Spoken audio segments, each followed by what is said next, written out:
Enslavement reigned for 250 years on these shores.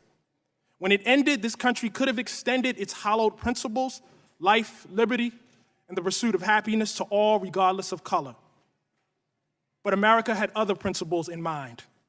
And so for a century after the Civil War, Black people were subjected to a relentless campaign of terror, a campaign that extended well into the lifetime of Majority Leader McConnell. It is tempting to divorce this modern campaign of terror, of plunder, from enslavement. But the logic of enslavement, of white supremacy, respects no such borders.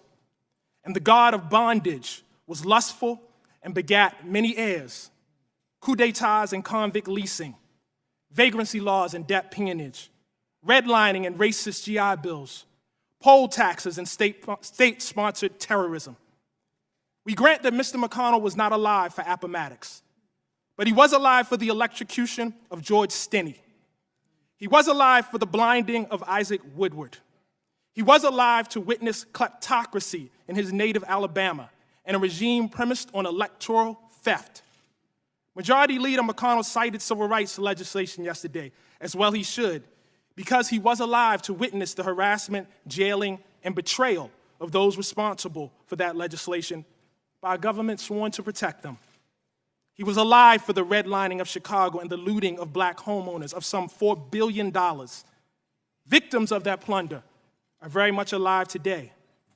I am sure they'd love a word with the Majority Leader. What they know, what this committee must know, is that while emancipation deadbolted the door against the bandits of America, Jim Crow wedged the windows wide open. And that is the thing about Senator McConnell's something. It was 150 years ago, and it was right now. The typical Black family in this country has 1/10 the wealth of the typical white family. Black women die in childbirth at 4 times the rate of white women. And there is, of course, the shame of this land of the free, boasting the largest prison population on the planet, of which the descendants of the enslaved make up the largest share. The matter of reparations is one of making amends and direct redress, but it is also a question of citizenship.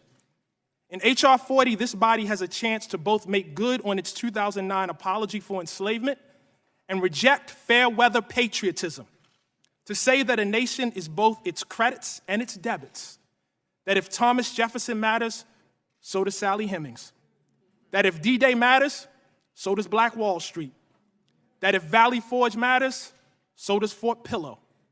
Because the question really is not whether we will be tied to the somethings of our past, but whether we are courageous enough to be tied to the whole of them. Thank you.